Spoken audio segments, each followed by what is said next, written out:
Kapag mas masakit ang isip kaysa sa mismong sugat, ang tao ay hindi lang nasasaktan sa nangyayari sa kanila. Mas madalas, dinadala nila ang kahulugang ibinibigay nila sa kanilang sakit. Minahal niya ang taong hindi kayang ibigay ang pagmamahal na kailangan niya. Iyon ang katotohanan. Ngunit ang sugat ay hindi natapos nang sila ay umalis. Ang naiwan ay kalituhan, pagdududa sa sarili, hanggang sa naging paniniwala. Baka may mali sa akin kaya sila umalis. Ngunit hindi iyon ang katotohanan. Iyon ay boses lamang ng sakit.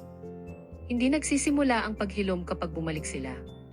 Nagsisimula ito kapag tumigil ka ng iwan ang sarili mo. Hindi pag-ibig ang sumira sa kanya, kundi ang paniniwalang ang pagkawala ay sukatan ng kanyang halaga. Totoo ang karanasan. Totoo ang pagkawala.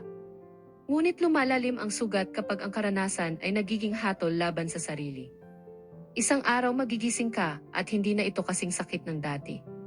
Hindi dahil nagbago sila, kundi dahil nagbago ka.